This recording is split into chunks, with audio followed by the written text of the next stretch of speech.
오늘 이 시간 또 주제로 나와 하나님을 예배한 여러분들에게 하나님의 놀라운 은혜와 기적의 응답이 있기를 주님의 이름으로 간절히 축원합니다. 사랑하는 성도 여러분, 여러분들은 한 주간도 하나님의 은혜 안에서 또 평강한 삶을 살았습니까? 오늘 이 시간 하나님의 크신 은혜가 이 시간 이곳에 함께하기를 주님의 이름으로 축원합니다. 여러분들은 신앙생활하면서 혹시 이런 생각을 해보셨습니까? 나는 왜 예수님을 믿는다고 하면서 왜 이 모양일까? 자신을 돌아보면서 하나님의 말씀을 늘 듣고 하나님 말씀대로 사는데 하나님의 말씀대로 살려고 하면서도 막상 세상 가운데 나아가 살아가는데 그 말씀대로 못 살기 때문에 나는 왜 이러지? 나는 하나님의 말씀을 그렇게 듣고 결심하는데도 왜 이 모양일까? 또는 왜 나는 회개하고 결심하는데도 또 넘어지는 걸까? 그렇게 하나님 앞에 죄에 대한 회개를 하면서도 또 결심을 하는데도 왜 넘어지는 걸까? 이런 질문을 해보지 않았습니까? 내 안에서 이런 생각이 들 때마다 내가 거짓 성도인가? 참으로 마음을 아프게 할 때가 있습니다.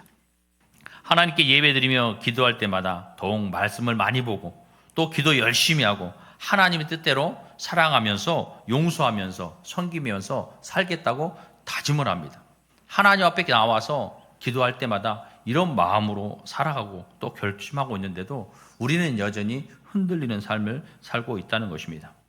그런데 어느새 또 바쁘다는 핑계로 하나님께 늘 기도하면서 나아가서 이 말씀은 꼭 지키겠다고, 이번에는 넌 꼭 세상 가운데 나아가면 말씀 많이 보고 기도 많이 하고 이렇게 하나님 말씀대로 살겠다고 결심하는데 또 바쁘다는 핑계로 더 말씀 보지 못하고 기도하지 못하는 이러한 삶을 살아갈 때가 있다는 것입니다.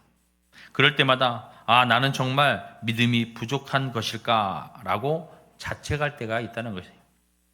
여러분들 조성모의 노래에 가시나무라는 이 노래 아십니까? 들으면 알 거예요. 가시나무라는 노래가 어떤 것입니까? 내 속에 내가 너무도 많아 당신을 쉴 곳 없네. 아시나요? 아셔요? 많이들 모르시는 것 같나? 이런 노래가 있습니다. 이게 옛날에 시인과 총장이 이제 부르던 노래인데 조성모가 리메이크해서 부르면서 많은 사람들한테 인기를 얻었어요.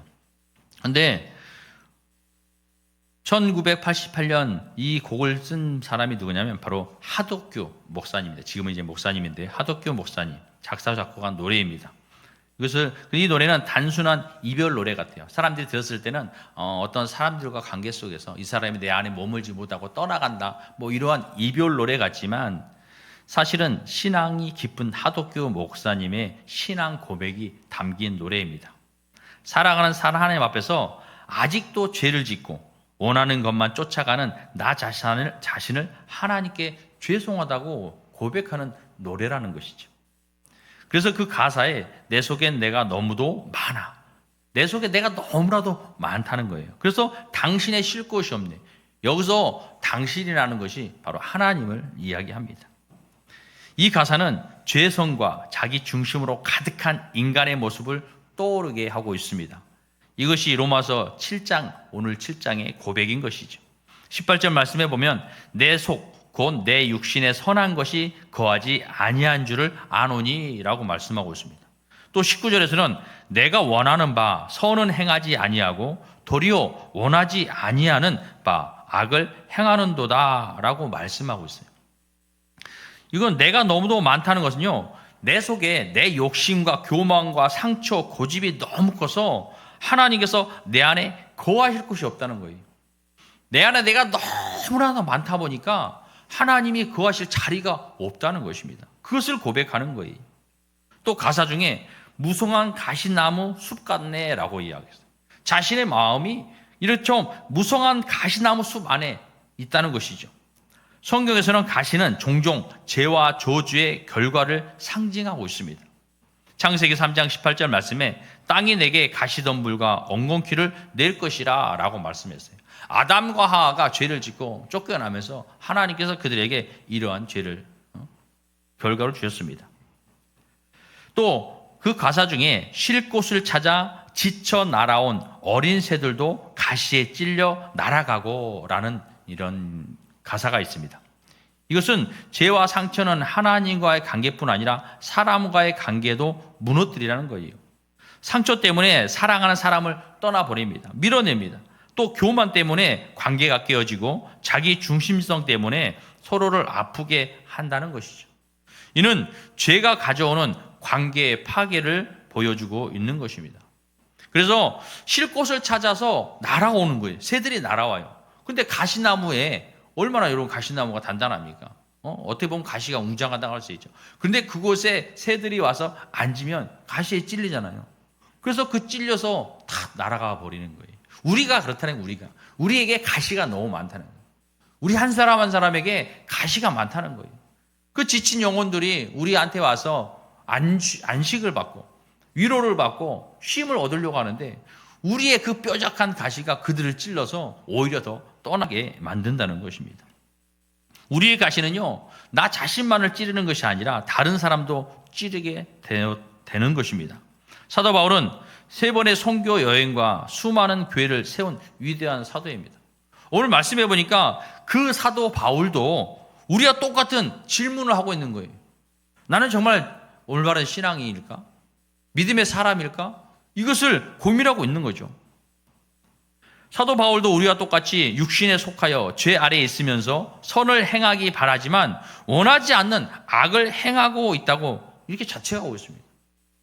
자신도 그런 거예요. 우리가 볼 때 여러분 바울이 얼마나 선하고 또 얼마나 열심히 충성을 다하며 믿음으로 전 세계를 다니면서 이렇게 복음을 전했습니까? 그런 위대한 사도도 왜 나는 내가 이렇게 하나님을 믿고 의지하면서도 왜 내가 선을 행하기보다는 악을 행하고 있는가? 나는 정말로 올바른 성도인가? 올바른 신앙인가? 이것을 고민하고 자책하고 있다는 것이죠. 우리는 오늘 말씀을 통해 믿음으로 사는 성도에게도 그 속에 선과 죄의 싸움이 항상 있음을 알고 죄와의 싸움에서 늘 승리할 수 있는 여러분들이 되시기를 바랍니다. 14절에서 20절까지의 내용을 보면 우리 안에는 영적 싸움이 있다는 거예요. 늘 우리 속에서 영적 싸움이 있다는 것입니다. 오늘 19절 말씀에도 내가 원하는 바 선은 행하지 아니하고 도리어 원하지 아니하는 바 악을 행하는도다. 이건 무슨 말이에요? 저는요 선을 행하고 싶어요. 하나님의 말씀을 듣고 내 변화되어서 선을 행하고 싶습니다. 그런데 원하지 않아요. 내 마음은 원하지 않는데 내 행동이 자꾸 죄를 짓는다는 것이죠. 이것은 어떤 의지가 약해서 생기는 문제가 아닌 것입니다. 여러분, 바울이 의지가 약한 사람일까요? 절대 그렇지 않습니다. 그렇다면 왜 바울은 이런 고백을 하는 것일까요? 14절 말씀에서 그 이유를 설명하고 있습니다. 무엇입니까? 나는 육신에 속하여 죄 아래에 팔렸도다. 우리가요, 육신에 속하여 죄에게 팔렸다는 거, 죄에게 팔렸어요. 이것은 당시 로마 사회의 노예 시장을 배경으로 표현하고 있는 것이에요. 여러분, 노예가 아무리 선하고 착해도 그 노예로 팔려가면요, 그 주인이 시키는 대로 해야 돼요. 안 하면 안 할 수가 없는 거예요. 내가 아무리 착하고 선해도 주인이 악한 것을 시킨다면 주인의 말대로 따라야 된다는 것이죠. 이처럼 우리 육신이 죄의 노예로 팔렸다는 것입니다. 우리는 죄라는 주인에게 팔려서 아무리 선을 행하려 해도 죄의 본성이 그 반대 방향으로 우리를 끌어당긴다는 거예요. 바울은 한 사람 안에 이처럼 동시에 선과 악의 두 존재가 살고 있다라고 우리에게 알려주고 있는 것입니다. 또 17절과 20절에서도 바울은 똑같은 말을 2번 반복하고 있습니다. 이를 행하는 자는 내가 아니요 내 속에 거하는 죄니라 라고 말씀하고 있습니다. 우리는 선을 행하고 싶어요. 그러나 그 죄가 우리를 선의 방향이 아니라 죄의 방향으로 끌어당겨서 그 죄를 짓게 한다는 것이죠. 그러니까 내가 아니라 이 속에 있는 죄가 우리를 그렇게 만든다는 것입니다. 이 말은요, 죄의 책임을 회피하는 것이 아니에요.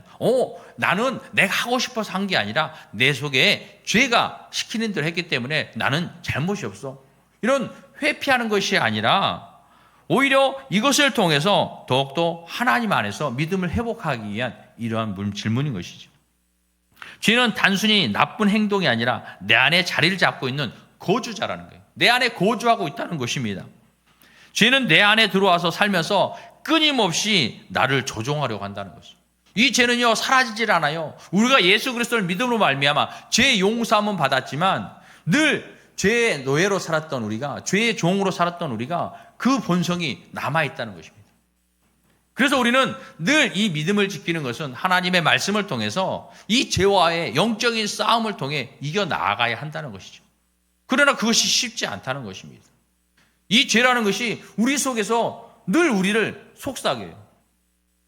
선을 행하는 것이 아니라 더욱더 거짓된 죄악의 길로 우리를 끌어당기고 있습니다.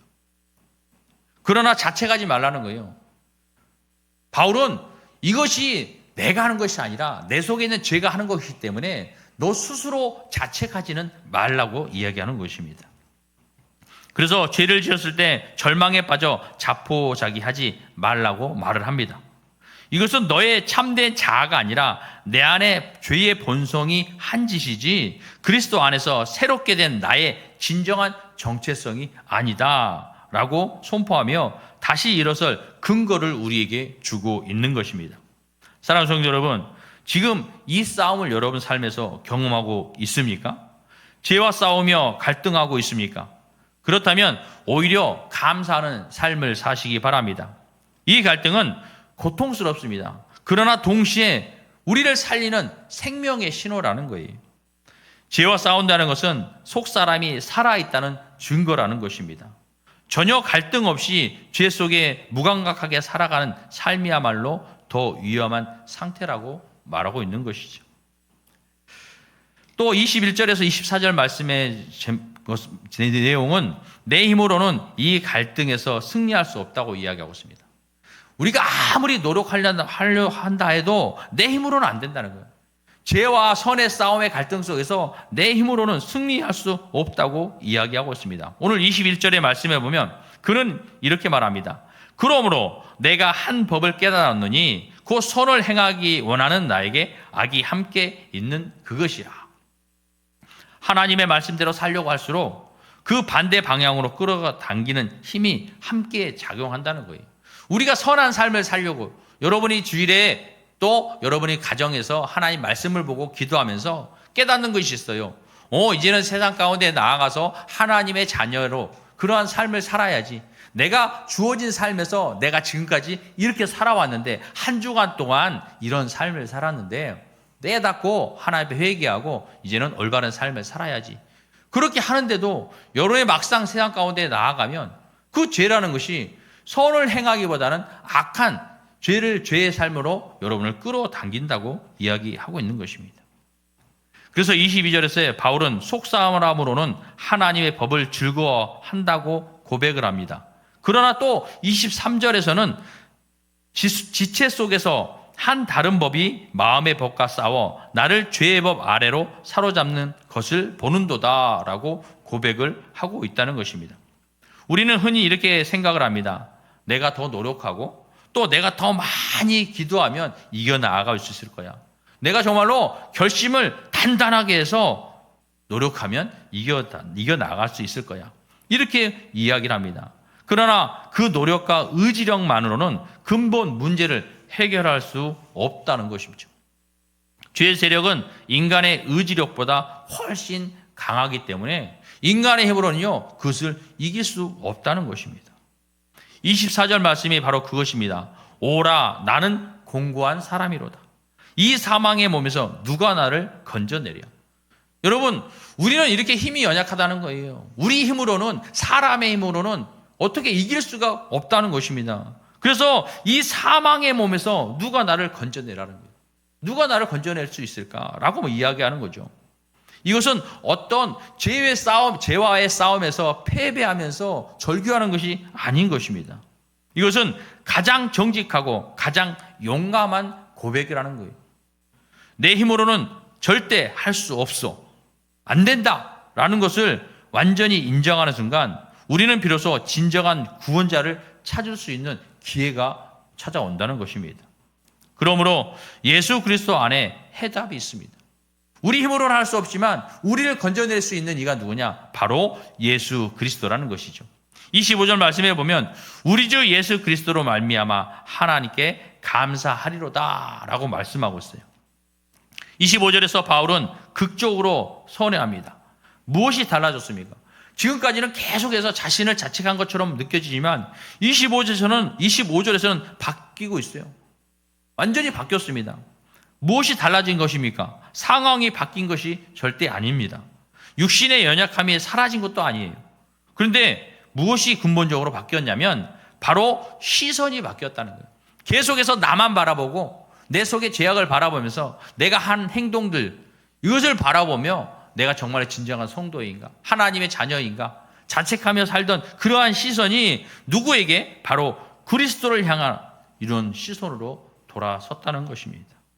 바울은 앞으로 더 노력하겠다고 결단하지 않았습니다. 그렇게 말하지 않았어요. 더 많이 금식하고 기도해야겠다 이러지 않았어요. 그의 대답은 오직 하나입니다. 바로 예수 그리스도라는 거예요. 오직 예수 그리스도. 이 선언이 바로 로마서 8장 1절로 자연스럽게 이어집니다. 로마서 8장 1절 말씀이 무엇입니까? 그러므로 이제 그리스도 예수 안에 있는 자에게는 결코 정죄함이 없나니라고 말씀하고 있는 거예요. 죄로부터의 해방은 내가 도덕적으로 점점 더 착하게 살아가는 것에 근거하지 않습니다. 내가 죄로부터 해방할 수 있는 것이 내가 하나님 말씀처럼 더 살아야지, 더 열심히 살아야지, 자꾸 이렇게 노력을 한다고 해서 된다는 것이 아니라는 것이죠. 이미 죄와 사망을 이기신 예수 그리스도 완전한 승리에 근거한다는 것이죠. 그런데 여기서 우리가 반드시 붙들어야 할 것이 있습니다. 바울이 우리 주 예수 그리스도로 말미암아 하나님께 감사하리로다라고 감사를 고백한 직후에도 그가 한 것이 있어요. 이렇게 감사를 하나님 앞에 고백을 했지만 그 이후에 여전히 이렇게 말합니다. 그런즉 내 자신이 마음으로는 하나님의 법을, 육신으로는 죄의 법을 섬기노라. 여러분 이렇게 말하고 있어요. 이제는 예수 그리스도로 말미암아 모든 것이 죄사함을 받고 해방된 것처럼 이야기를 하면서 그 이후에 다시 그렇게 얘기하는 거죠. 감사 이후에도 긴장이 완전히 사라지지 않았다는 것입니다.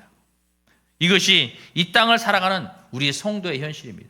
예수 그리스도로 말미암아 죄사함을 받은 우리가 기뻐하며 감사하며 살아야 되는데 그것이 아니라 여전히 우리 속에는 긴장감이 있다는 거예요.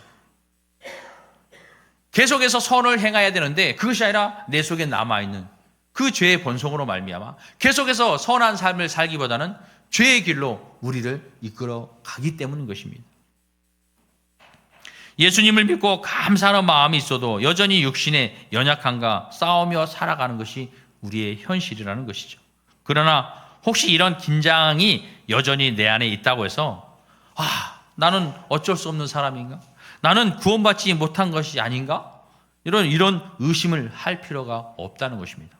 왜냐하면 우리는 예수 그리스도 안에 있기 때문인 것입니다. 우리가 죄인 되었을 때 하나님께서는 우리를 사랑하셔서 예수 그리스도를 보내주셨어요. 우리가 비록 연약하지만 죄성은 갖고 있지만 그러나 여러분 예수 그리스도 안에 있기 때문에 더 이상 정죄함이 없다는 것입니다. 그러므로 여러분의 죄를 진다고 해서 나는 정말 하나님의 자녀가 아닌가? 거짓 그리스도인인가? 이런 자책하지 마시고 더욱더 하나님의 말씀 또 그리스도 안에서 여러분 말씀으로 말미암아 늘 승리하는 삶을 살아갈 수 있기를 바랍니다. 사랑하는 성도 여러분, 오늘 말씀에서 우리는 세 가지 진실을 확인했습니다. 첫째는 내 안에 전쟁이 있다는 것입니다. 그 전쟁은 신앙이 없어서가 아니라 신앙이 살아있기 때문에 느끼는 것이라는 것이죠. 지금 내 안에서 죄와 싸우고 있다면 그것은 영적 생명이 살아있다는 증거임을 기억하시기 바랍니다. 두 번째로는 내 힘으로는 이길 수 없다는 거예요. 이것을 인정하는 것이 패배가 아닌 것입니다. 오히려 구원의 문을 들어서는 첫 걸음임을 기억하시고 내 힘으로는 안 됩니다라는 고백이 없으면 우리는 결코 그리스도 앞에 설 수가 없게 되는 것입니다. 또 세 번째로는 예수 그리스도 안에 해답이 있다고 이야기하고 있었습니다. 승리의 근거는 나의 의지나 노력이 아닙니다. 이미 완성된 그리스도의 구원인 것입니다. 우리가 할 일은 더 많이 애쓰는 것이 아니라 그리스도를 더 깊이 붙드는 것입니다. 세상을 향하여 시선을 돌리지 마시고 더욱더 예수 그리스도께 시선을 고정하고 더욱더 예수를 붙드는 것이 여러분 승리하는 길이라는 것입니다. 오늘 이 자리에서 24절의 고백이 여러분의 것이 되기를 바랍니다. 또 25절에 감사로 이어지시길 바랍니다. 주님, 저는 공고한 사람입니다. 내 힘으로는 할 수 없습니다. 그러나 우리 주 예수 그리스도로 말미암아 하나님께 감사합니다. 이런 삶을 사시기 바랍니다. 이러한 고백이 여러분의 고백이 될 수 있기를 바랍니다. 이 두 고백을 함께 품고 살아가는 것, 그것이 바로 복음 안에서 사는 삶인 것입니다. 내 연약함을 정직하게 인정하면서도 그리스도의 은혜 위에 담대히 서는 삶인 것입니다. 저 여러분 모두 이 복음을 날마다 붙들고 복음으로 승리하며 복음의 능력으로 살아가시기를 주님의 이름으로 간절히 축원합니다. 기도하겠습니다.